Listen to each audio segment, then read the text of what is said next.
Welcome students, एक बार पुनः आपका पढ़ लो इंडिया में स्वागत है। इसके पहले के वीडियो में हम डिस्कस कर रहे थे, बेसिकली हमारा टारगेट था थोड़ा सा एडिशन को एक्सप्लेन करना, ब्रीफ करना। ओके, हमने ला पैलोग्राम को डिस्कस किया था और उस पर न्यूमेरिकल 2 कराए थे। एक या 2 न्यूमेरिकल और हम देखते हैं, फिर उसके बाद हम कंपोनेंट पे आ जाते हैं। ओके, केवल एक या 2 न्यूमेरिकल की हम बात कर रहे हैं, उसके बाद हम कंपोनेंट पर आएंगे। ठीक, हमने क्या कहा था कि पैरेललोग्राम तभी यूज करेंगे आप जबकि दोनों 2 सदिश दिए हों और उनके मैग्नीट्यूड इक्वल हो, ताकि हमें डायरेक्शन न निकालना पड़े। बेटा, हम 3 अगर सदिश से लाभ पैरेललोग्राम यूज तभी उस कंडीशन में करेंगे जब 2 इक्वल हो एटलीस्ट, और उनका जो रिजल्टेंट है तीसरे के डायरेक्शन में हो या उनके अपोजिट हो। अदरवाइज हम पैरेललोग्राम नहीं यूज करेंगे। हमारे पास ज़्यादा अच्छा मेथड है, तरीके हैं कंपोनेंट के बेसिस पर। हम पैरेललोग्राम इसलिए पढ़ रहे हैं कि अगर समझ में आ जाए तो कहीं पर अगर 2 फोर्सेज इक्वल हैं या थर्ड उसके जस्ट अपोजिट हो रहा है उनके रिजल्टेंट के, तो बहुत ही ईजी वे में 2 लाइनों में हम सॉल्व कर सकते हैं।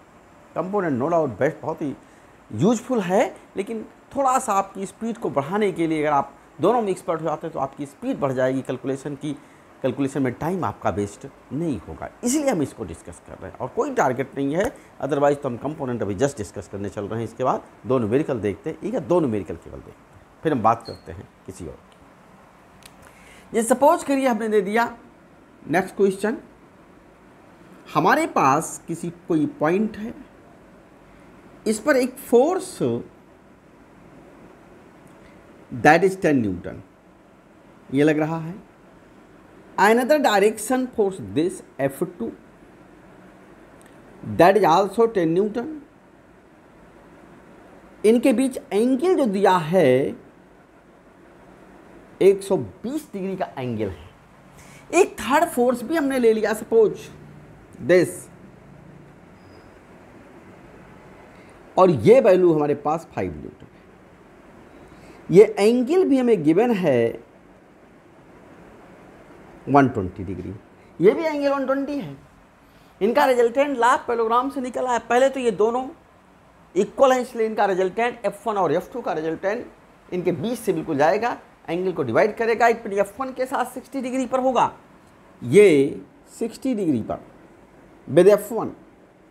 F12 हमने लिख दिया, F12 mean resultant of F1 and F2 and this angle क्या होगा 60 डिग्री।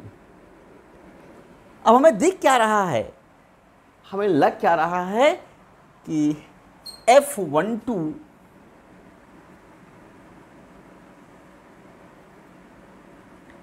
जो F12 है ये F3 के जस्ट अपोजिट है, क्योंकि 60 डिग्री 120 180। तब तो हम पैरेललोग्राम यूज कर सकते हैं। अगर अपोजिट ना होता तो इस केस में तो बिल्कुल टच नहीं करते। हाँ, अगर अकेले 2 ही दिए होते ये तो हम टच करते हैं, लेकिन चूंकि थर्ड इन दोनों का रिजल्टेंट थर्ड के अपोजिट है, इसलिए इजी वे में हम कैलकुलेट कर सकते हैं। सबसे पहले तो हम F12 फाइंड कर लेते हैं। क्वेश्चन आपका है कि नेट फोर्स फाइंड करना है। Find net force, find net force at point O। तो बेटा ये फोर्सेज गिवन है, केवल दीज। हमें इनका रिजल्टेंट चाहिए था, हमने इन दोनों का रिजल्टेंट ये ले लिया। सपोज कर लिया एंगल तो 120 है, कितनी वैल्यू आएगी, ये 60 डिग्री पर क्यों हुआ, क्योंकि दोनों इक्वल थे, इसलिए इनका रिजल्टेंट F1 और F2 का इनके बीच के कोण को इक्वली डिवाइड करेगा। सो इनका रिजल्टेंट हमने सपोज कर लिया F12, रिजल्टेंट ऑफ सॉल्यूशन देखें, solution resultant of F1 and F2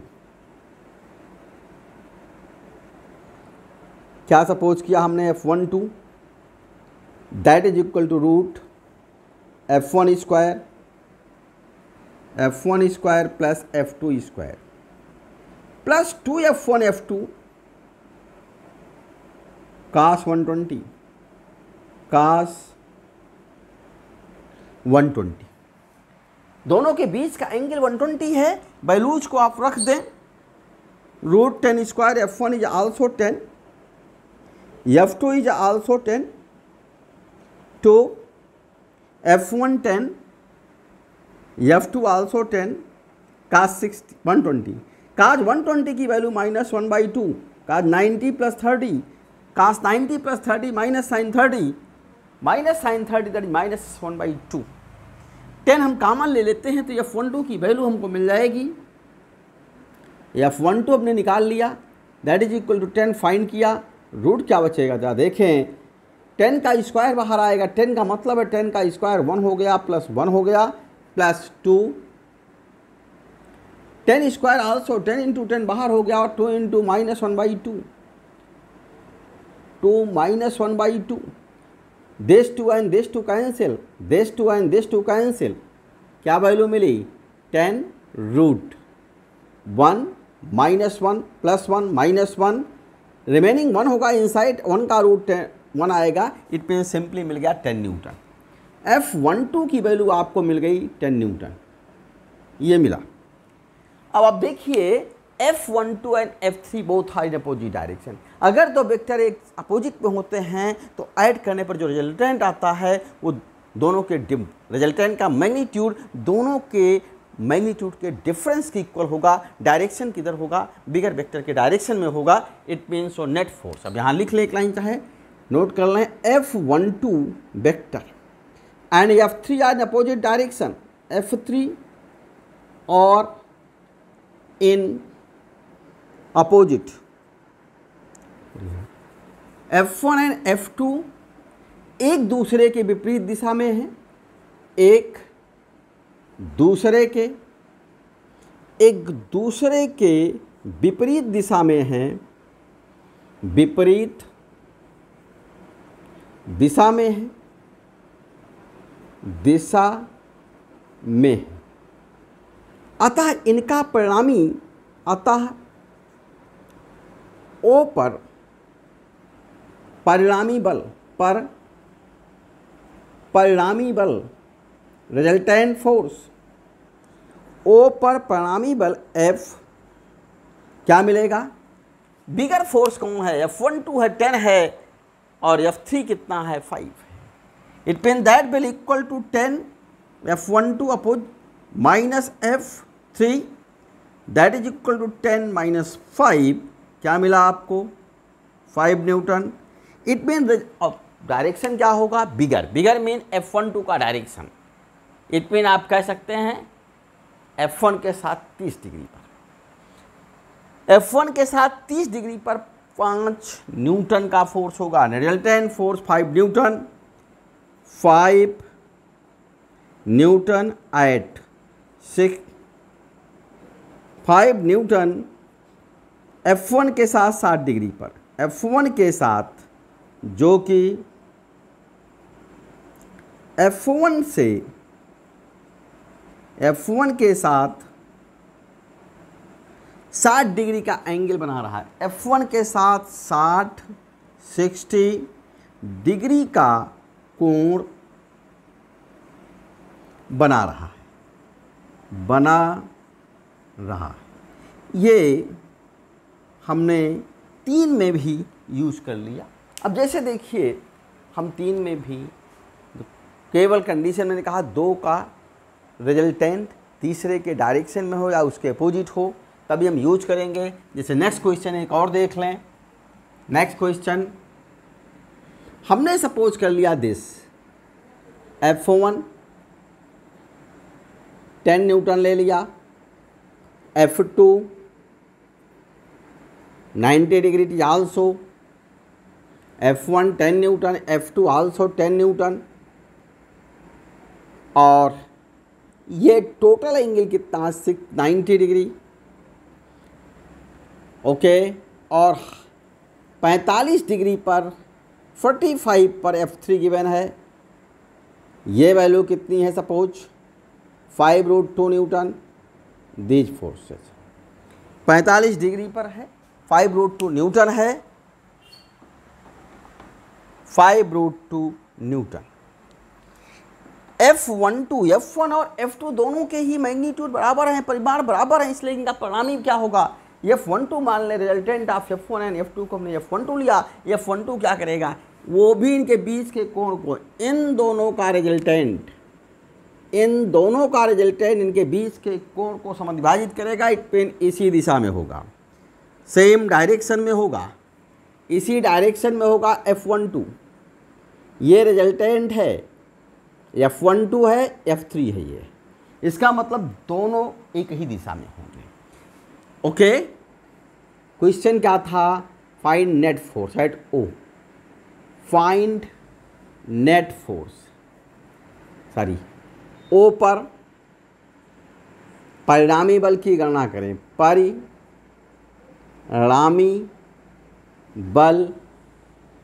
परिणामी बल की गणना करें।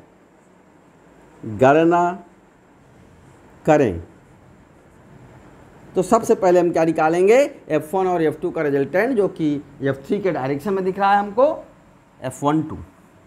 F1 तथा F3 का परिणामी बल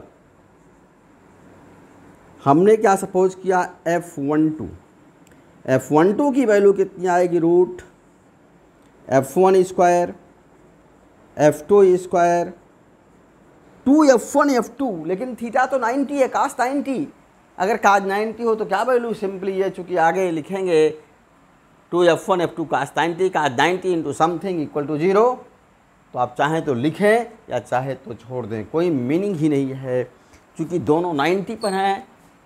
तो इनका रिजल्टेंट निकालते तो एक रेक्टेंगल बनता, चलिए लिख लेते हैं हम, प्लस 2F1 F2, थीटा की जगह क्या है 90 डिग्री, काज 90 की वैल्यू 0, इसका मतलब सिर्फ बचा root F1 square plus F2 square. ये फोर्स हमको दिख रहा है, F1 square plus F2 square, these forces we are obtaining. Okay, ये मिल गया, इसका मान मिल गया, दिशा आपको पहले से नोन है, अतः O पर परिणामी बल, अतः O पर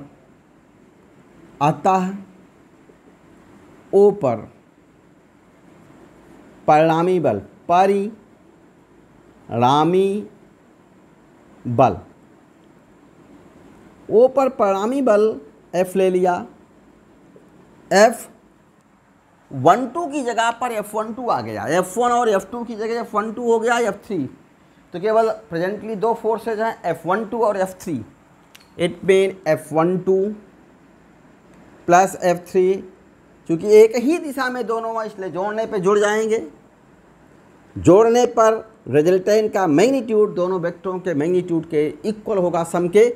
इसका मतलब ये वैल्यू कितनी आई थी, सॉल्व नहीं किया हम लोगों ने, रूट 10 स्क्वायर 10 कॉमन ले लें तो हमारे पास क्या आया होता, रूट 10 कॉमन लेंगे तो 1 + 1 अंदर बचेगा, क्योंकि 10 स्क्वायर बाहर आ जाएगा, it mean that was 10√2 Newton, 10√2 Newton था ये वैल्यू 10√2 है, ये वैल्यू क्या है, जो भी है वो रख दे मान, 5√2 क्या मिल गया, 15√2 न्यूटन, और एंगल कितना 45, F1 के साथ 45 डिग्री पर, F1 के साथ 45 डिग्री, वेक्टर F1 के साथ 45 डिग्री पर, 45 डिग्री पर, यानी परिणामी बल कितना निकला, 15√2 न्यूटन निकला। कितने किस डायरेक्शन में है, उसका एंगल जो है F1 के साथ कितना है, 45 डिग्री। ये हम लोगों ने क्या निकाला, that is net force at O। ये पैरेललोग्राम को यूज कर रहे थे, मोस्टली हम दो वेक्टरों के कंडीशन में यूज करेंगे। ओके, दो वेक्टर अगर इक्वल हैं तभी यूज करेंगे, क्योंकि अगर इक्वल होंगे तो उनका परिणाम ही क्या होगा, दोनों का एक दूसरे के बीच के एंगल को समविभाजित करेगा। जैसे यहाँ देखिए इस केस में भी देखिए दोनों इक्वल थे, इनके बीच के कोण को इन दोनों का परिणामी F12 लिखा था, समविभाजित किया। यहाँ भी क्या है, ये दोनों इक्वल हैं, इसलिए इनके रिजल्टेंट F12 का, F1 और F2 का, इनके बीच के कोण को समविभाजित किया। 45 डिग्री पर F3 भी था, इसका मतलब F12 और F3 दोनों एक ही दिशा में हो गए, ऐड कर लिया सिंपली। 3 वेक्टर होने पर तब हम यूज करेंगे पैरेललोग्राम जब थर्ड दो का रिजल्टेंट, किन्हीं दो का, थर्ड के इक्वल या अपोजिट हो, थर्ड के डायरेक्शन में हो या उनके अपोजिट हो, अदरवाइज हम पैरेललोग्राम को यूज नहीं करेंगे। 2 वेक्टर की कंडीशन में तभी हम यूज करेंगे जबकि उनके परिमाण बराबर दिए हों, अदरवाइज लाभ पैरेललोग्राम को हम यूज नहीं करेंगे। चलिए अब ज़रूरत के अकॉर्डिंग हम प्रैक्टिस करते रहेंगे, यूज करते रहेंगे, क्योंकि कूलॉम्स लॉ करेंगे, इलेक्ट्रिक फील्ड करेंगे, हर जगह हम वेक्टर सम करेंगे। तो बेटा इन चीज़ों को थोड़ा सा दिमाग में अच्छे से बैठाने की कोशिश करें कि हम वेक्टर को कैसे ऐड करेंगे, क्योंकि मोस्टली बच्चे भूल चुके होंगे। फर्स्ट ईयर में तो पढ़ाया जाता है, लेकिन मोस्टली बच्चे भूल चुके होंगे, इसलिए बेटा हम इसको चेंज करें, प्लस कोशिश कर रहे हैं कि आप वेक्टर सम आपको आ जाए। अब हम डिस्कस करेंगे कंपोनेंट बेस। कंपोनेंट के अकॉर्डिंग हम कैसे ऐड करते हैं, इसका मतलब घटकों के अनुसार। तो पहले हम कंपोनेंट डिस्कस करेंगे, किसी भी सदिश के घटक को डिस्कस करेंगे, कंपोनेंट मीन घटक। उसके बाद हम उसका यूज करेंगे न्यूमेरिकल में। सबसे पहले तो आप देखिए घटक क्या होते हैं, कंपोनेंट्स क्या है। कुछ टेक्निकल वर्ड मैंने कहा बार बार आप सीखने की कोशिश करें। ओके, बुक में आपके टेक्निकल वर्ड गिवन होते हैं। अब हम आ रहे हैं किस पर, कंपोनेंट। कंपोनेंट मीन घटक, components of vector, of vectors. Vector सदिशों के घटक आप कह सकते हैं, सदिशों के घटक, सदिशों के घटक। इसको हम कोशिश करेंगे कि आप एक्सप्लेन करें कुछ हद तक, आपकी समझ में कुछ आए। बेटा ये हम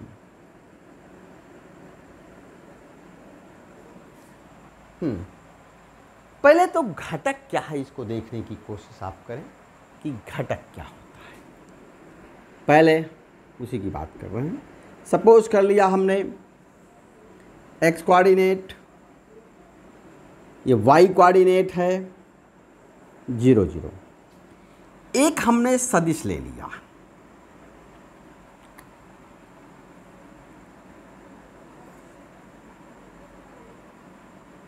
एक सदिश ले लिया, सपोज दिस, ये वेक्टर आर हमने सपोज किया। अगर हम ऊपर से एक्स एक्सिस के परपेंडिकुलर लाइट को इंसिडेंट करें, घटक का मतलब क्या होता है, किसी भी दिशा में घटक का मतलब उस दिशा में सदिश का प्रभाव कितना है, कितना इफेक्टिव है सदिश उस दिशा में, जिस दिशा में हम फाइंड करना चाहते हैं, स्पेशली उस दिशा में सदिश का प्रभाव कितना है। घटक का मतलब ये है, अगर प्रभाव शून्य है तो घटक शून्य है, या फिर जो वैल्यू है वही घटक है। देखें हमने क्या किया, इस वेक्टर पर सपोज कर लिया ए बी, ये हमने लाइट इंसिडेंट कर दी पैरेलल टू वाई, चाहे आप कह लें आप परपेंडिकुलर टू एक्स एक्सिस, ये लाइट इंसिडेंट कर रहे हैं। अब इसका प्रभाव कैसे दिखाई देगा इस वेक्टर का, जहाँ तक शैडो आएगी, जहाँ तक छाया आएगी, छाया कहाँ तक आएगी, यहाँ से लेकर के परपेंडिकुलर डाला, क्योंकि लाइट तो बिल्कुल परपेंडिकुलर है, ये यहाँ से यहाँ तक छाया आएगी। एक्स दिशा में यहाँ तक इसके प्रभाव होगा, छाया आने का मतलब प्रभाव, ये इसीलिए इसको हम कहते हैं एक्स घटक। और एक्स घटक को किससे लिखते हैं, आर से। एक्स दिशा में यहाँ तक प्रभाव है, चलिए हम इसको कुछ नाम दे देते हैं, इसे हमने लिख दिया सी डी। तो सी टू डी, सी डी क्या हो गया, आर सदिश का एक्स दिशा में घटक, क्योंकि प्रभाव कितना लंबा है, यहाँ से यहाँ तक, प्रभाव यहाँ से यहाँ तक है, इसलिए मैंने आर एक्स लिखा, एक्स दिशा में था प्रभाव, इट मीन घटक हो गया सी डी। अगर हम लाइट इसी पर perpendicular to Y axis draw किए होते, पैरेलल टू एक्स एक्सिस आप कह लें ड्रा किए होते, तो कहाँ तक शैडो आती? अब जरा देखिए, जब ऐसे इंसिडेंट होगा तो कहाँ तक शैडो आएगी? बेटा सिर्फ लाइट ऐसे आएगी यहाँ तक, ध्यान दें, लाइट ऐसे पड़ रही है, शैडो जो इसकी दिखाई देगी हमको यहाँ से लेकर के इस डायरेक्शन में, यहाँ से लेकर के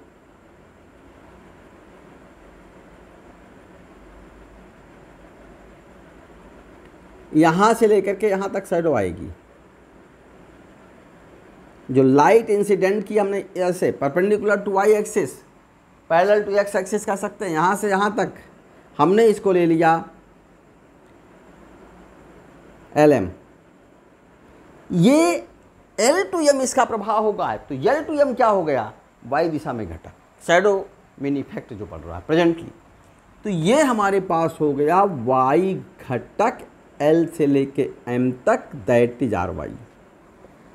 और ये जो था सी टू डी आर एक्स था। अगर हम इसी ये लिया दूसरा, देखें जरा, एक्स एक्सिस वाई एक्सिस, एक वेक्टर को हमने यहीं से ड्रा कर दिया, वर्जिन से ड्रा किया, से दिस अगेन, ये आर है बेटा। अब अगर परपेंडिकुलर हम डालेंगे लाइट को परपेंडिकुलरली टू एक्स एक्सिस, इस कंडीशन में कहाँ तक होगा शैडो, कहाँ तक होगी? यहाँ तक। ओ से अब निकाला कैसे था? टेल से परपेंडिकुलर डाला एक्स पर, हेड से परपेंडिकुलर डाला एक्स पर, तो जितनी डिस्टेंस कवर होगी that is equal to at X axis, वो एक्स की दिशा में घटक होगा।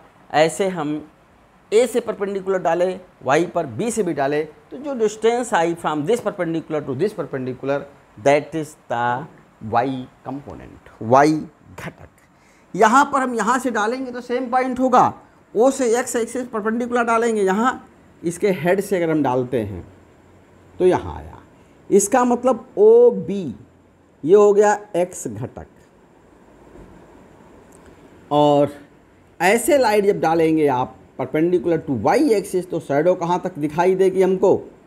जो शैडो हमको दिखेगी ओ पॉइंट की शैडो तो वो पर ही बनेगी, ओ से लेकर के इस पॉइंट की शैडो यहाँ तक आएगी, ये यहाँ तक हमको शैडो मिलेगी।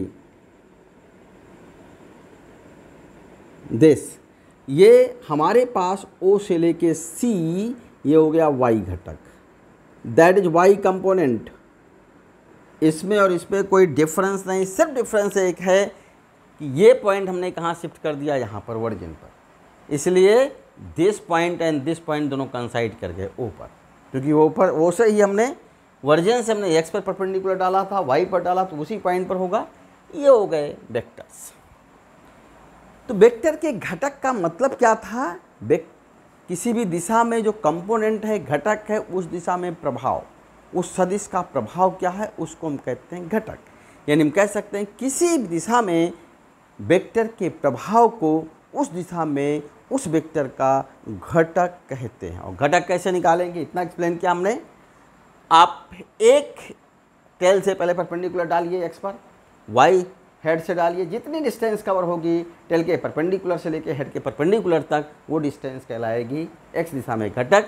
ऐसे ही टेल से वाई पर परपेंडिकुलर डालें, हेड से वाई पर परपेंडिकुलर डालें, जितनी दिशा डिस्टेंस कवर होगी, इट मीन ये परपेंडिकुलर टेल का इस पॉइंट पर टच कर रहा है, हेड का टच कर रहा है, जो भी डिस्टेंस होगी मिली, that is Y component, component of R along Y axis. यहाँ आप देख रहे हो, अगर हम वर्जिन से ड्रा कर रहे हैं तो वर्जिन पर ही हमारे पास क्या है, वर्जिन पर ही टेल है, तो टेल से अगर हम एक्स पर परपेंडिकुलर डालेंगे तब भी यहीं पहुँचेंगे, टेल से वाई पर डालेंगे तब भी यहीं पहुँचेंगे, और यहाँ से डालेंगे एक्स पर तो यहाँ बी पर, ये हो जाएगा एक्स घटक। ऐसे ही यहाँ से परपेंडिकुलर वाई पर सी पर, ये मिल गया O C, that is Y component. Clear? किसी भी दिशा में मैंने कहा किसी सदिश के प्रभाव को उस दिशा में उस सदिश का घटक कहते हैं। डिफिनीशन मैं यहाँ लिख दे रहा हूँ, हालांकि हमें ज़रूरत नहीं है कि हम डिफाइन करें। किसी दिशा में सदिश के प्रभाव में सदिश के प्रभाव को सदिश के प्रभाव को उस दिशा में के प्रभाव को उस दिशा में सदिश का घटक कहते हैं। सदिश का घटक कंपोनेंट घटक कहते हैं। क्लियर? Any problem? ओके, हमने सपोज कर लिया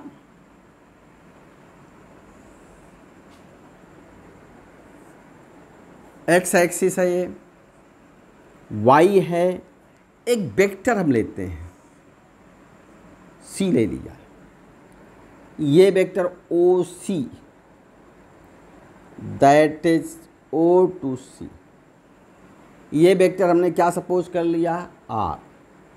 एक्स कंपोनेंट क्या होगा, जरा डालिए परपेंडिकुलर इसके हेड से, ए, ये हो जाएगा आर एक्स एक्स घटक, इसकी नीड नहीं थी अलग। चलिए यहाँ पर परपेंडिकुलर डाला वाई एक्सिस पर, यहाँ मिला सपोज बी, ये हो गया R Y.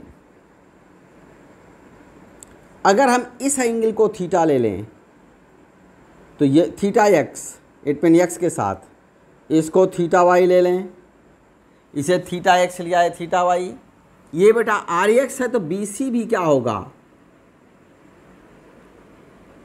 O B are Y है तो ये भी लेंथ हमारी क्या होगी, ये एंगल थीटा थीटा वाई की वैल्यू कितनी होगी 90 माइनस थीटा एक्स होगी। अब जरा ट्राइंगल ओ सी ए ले लें, त्रिभुज ओ सी ए से जरा साइन थीटा लीजिए, साइन थीटा की वैल्यू क्या आएगी, परपेंडिकुलर सी ए अपॉन हाइपोटेनियस ओ सी, सी ए कितना है, सी ए है आर वाई, ओ सी क्या जा देखिए O to C that is R, it mean R Y की वैल्यू क्या आ जाएगी, हमें ये मिला साइन थीटा इक्वल टू क्या हमें मिल रहा है R Y upon R, theta X है ध्यान रखें, थीटा नहीं थीटा एक्स पूरा लिखिए, थीटा एक्स हमने लिया है R Y upon R Y बेटा आर वाई की वैल्यू क्या मिलेगी R sine theta x, R ये वैल्यू मिल रही है आर वाई की, किस कंडीशन में, जब हमने एंगल को एक्स एक्सिस के साथ लिया, इट मीन थीटा एक्स को लिया, तो एक्स कंपोनेंट क्या मिल रहा है, एक्स कंपोनेंट जो हमको मिल रहा है that is equal to R into sine theta x, it mean sine में मिल रहा है, एक्स के साथ एंगल लिया तो वाई घटक किस में मिला, साइन में।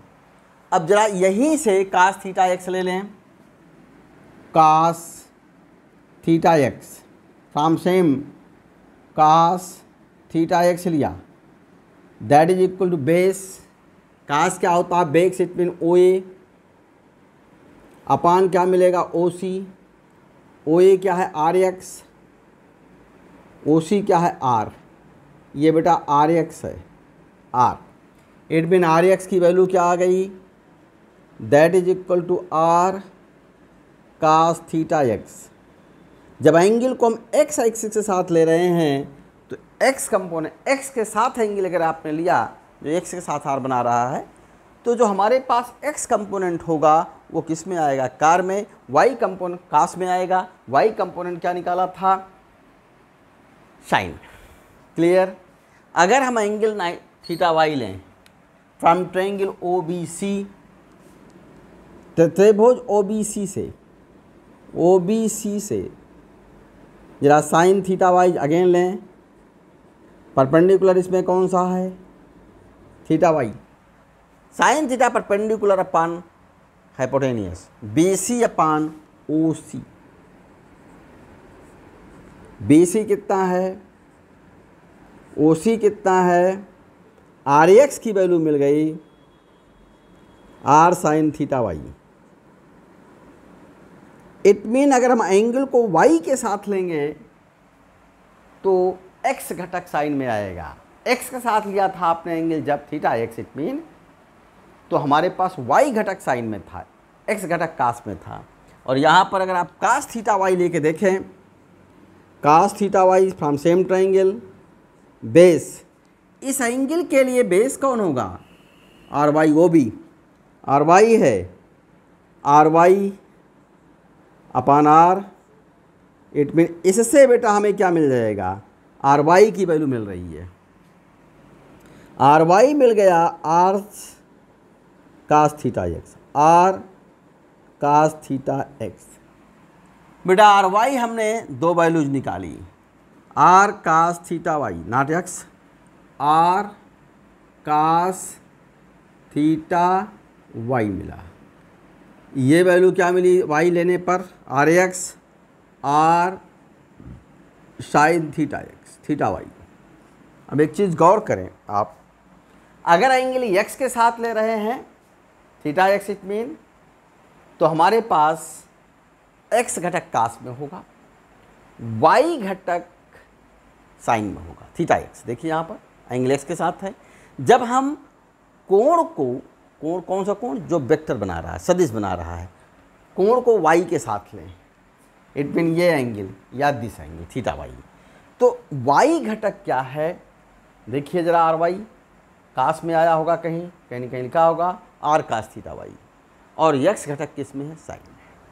क्या निकल रहा है भाई इससे, जब एंगल x के साथ ले रहे हैं तो x घटक कास में है, y घटक साइन में है। जब एंगल को y के साथ ले रहे हैं तो y घटक कास में है, यानी जिसके साथ एंगल है वो घटक कास में होगा और उसके परपेंडिकुलर डायरेक्शन में घटक क्या होगा, साइन के साथ। अगर एंगल x के साथ लेंगे, इन जनरल हम x के साथ लेते हैं, आर एक्स की वैल्यू कास में होगी, आर कास थीटा एक्स, और आर वाई साइन में हो जाएगा। अगर एंगल को y के साथ ले लें बाई चांस, तो y घटक कास में होगा और x घटक साइन में। तो ध्यान रखिए, एंगल जिसके साथ है वो घटक कास में होगा, उसके परपेंडिकुलर जो घटक होगा वो साइन में होगा। जिसके साथ एंगल वो कास में घटक, y के साथ एंगल लोगे तो आर वाई कंपोनेंट आपका कास में होगा और x कंपोनेंट आपका साइन में आ जाएगा। परपेंडिकुलर हुआ x उसके, क्योंकि एंगल y के साथ लिया। Okay, clear students. जैसे सपोज करिए, एकदम देख लेते हैं। अब ये घटक हमने देखे, ओके, घटक को निकाला भी हमने।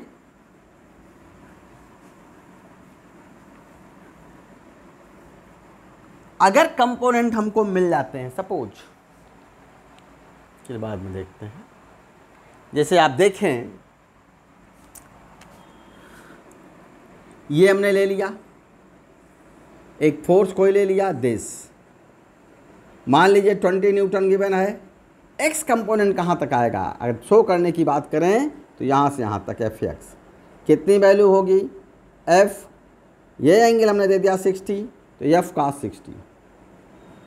एक्स घटक है, एंगल एक्स के साथ है, इसलिए एक्स घटक कास में है, वाई घटक साइन में होगा। एफ कितना है 20 इंटू कास 60, कास 60 वेल नोन है, दैट इज इक्वल टू 20, कास 60 की वैल्यू 1/2, दैट इज 10 आ जाएगा। 10 न्यूटन, अगर न्यूटन में होता तो, ये न्यूटन में है तो 10 न्यूटन होगा। या वाई घटक कौन सा, पहले देखिए कहाँ तक होगा, दिस, ये वैल्यू आर वाई है, आर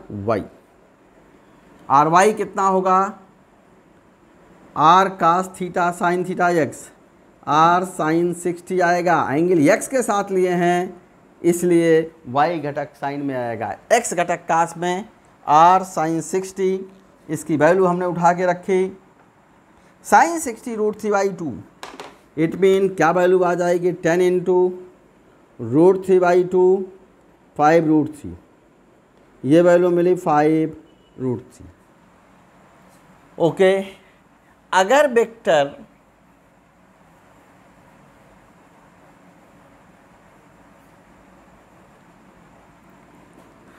कहीं और है, सपोज करें, मान लीजिए इस कोऑर्डिनेट पे हम ले रहे हैं, इसका x घटक किधर आएगा, थीटा y लिख लिया, इस एंगल को मैंने दे दिया, किसके साथ है, y के साथ है, ये थीटा एंगल r सपोज, तो बेटा ये थीटा y होगा, ये वार y परपेंडिकुलर ड्रा किया इसके हेड से, टेल तो वर्जिन पर था, x पर परपेंडिकुलर ड्रा किया, तो ये वैल्यू हमको मिली Rx। पॉजिटिव और निगेटिव आप पर है, अगर कोऑर्डिनेट फॉलो कर रहे हैं तो वेल नोन है, ये भी निगेटिव होगा, ये भी निगेटिव आएगा, दोनों डायरेक्शन में निगेटिव होगा प्रेजेंटली, क्योंकि इधर हम क्या लेते हैं, प्लस लेते हैं, अपवर्ड हम क्या लेते हैं बेटा, प्लस लेते हैं, लेफ्ट को क्या लेते हैं इधर हम, माइनस, इस डायरेक्शन में क्या लेते हैं हम, माइनस, ये डायरेक्शन हम क्या लेते हैं, माइनस। इसका मतलब क्या हुआ कि दोनों ही माइनस, तो साइन तो अपने आप लगाओगे कि किधर है, depend at you.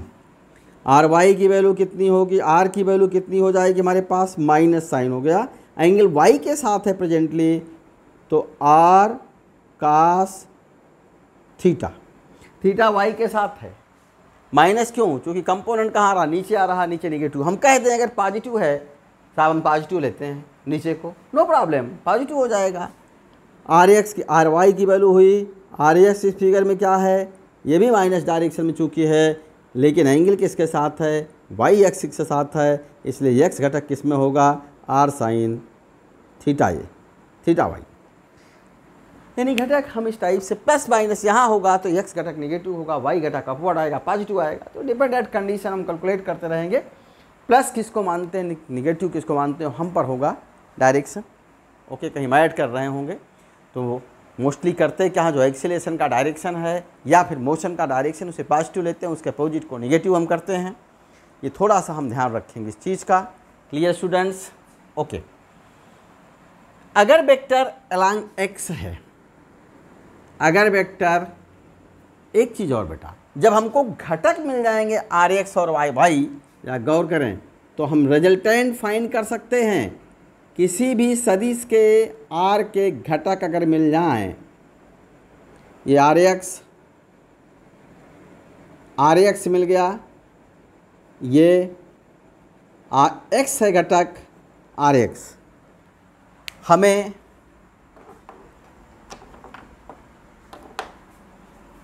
R Y भी मिल चुका है, मिल जाएगा, अगर मिल जाता है सपोज आर वाई,